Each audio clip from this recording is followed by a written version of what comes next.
Magandang araw sa inyong lahat. Narito na ang pinakabagong weather update ngayong Thursday. Ayon sa pinakahuling ulat, mas mataas na ang posibilidad na may panibagong bagyo na mabubuo sa labas ng Philippine Area of Responsibility, particular sa timog silangang bahagi ng bansa sa susunod na linggo. Samantala, si Bagyong Verbena o Koto ay patuloy na lumalakas habang nasa West Philippine Sea. Kung gusto mo naman lagi kang informed sa lagay ng panahon, huwag kalimutang mag-subscribe dito sa channel. Ayon sa forecast weather conditions ngayong araw, ang severe tropical storm Verbena ay may direktang epekto pa din sa kanlurang bahagi ng Southern Luzon, habang ang shear line ay patuloy na nakakaapekto sa silangang bahagi ng Northern Luzon. Ang northeast monsoon naman ay umiiral sa nalalabing bahagi ng Hilagang Luzon, kaya magkakaiba ang mararanasang kondisyon ng panahon sa iba't ibang bahagi ng bansa. Sa Kalayaan Islands, asahan ang rains with gusty winds dahil sa epekto ng Tropical Cyclone Verbena. Maaaring umabot sa moderate hanggang heavy rains na may mga pagkakataong intense at may minimal hanggang minor threat sa buhay at ari-arian dahil sa malalakas na bugso ng hangin. Sa natitirang bahagi ng Palawan, kabilang ang mainland, magiging cloudy with scattered rains and thunderstorms dahil sa trough ni Verbena.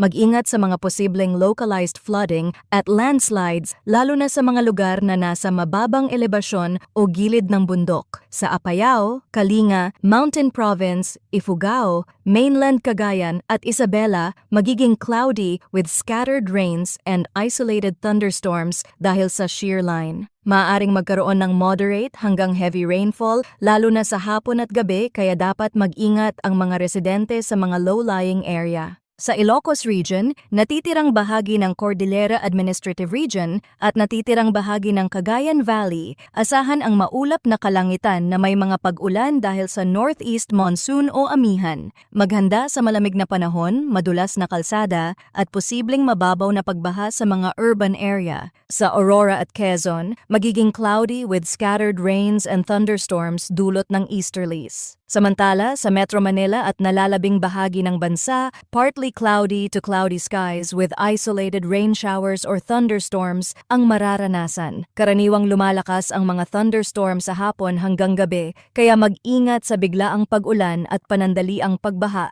lalo na sa mga siksik na lugar. Ngayon naman, dumako tayo sa track at intensity outlook ni Verbena. Ayon sa pinakahuling datos, nakalabas na si Verbena sa Philippine Area of Responsibility at kasalukuyang dumadaan sa hilaga ng Kalayaan Islands. Pagkatapos nito, inaasahang babagal ang kilos nito at kikilos ng mabagal pa west-southwest hanggang bukas ng hapon. Sa Sabado hanggang Linggo, liliko ito pa north-northwest bago muling bumalik pa west-southwest sa nalalabing bahagi ng forecast period. Sa loob ng susunod na 12 hours, inaasahang magiging favorable pa ang environment para sa intensification, kaya posible pa itong maging typhoon. Pagkatapos nito, inaasahang bahagyang hihina dahil sa bugso ng northeast monsoon na magdadala ng malamig at tuyong hangin sa kanyang ruta. Base naman sa multi-model weather forecast tool na ginagamit sa long-range outlook, ipinapakita ng mga modelo na sa unang linggo ng December ay maaaring mabuo ang isang bagong sistema sa labas ng Philippine Area of Responsibility.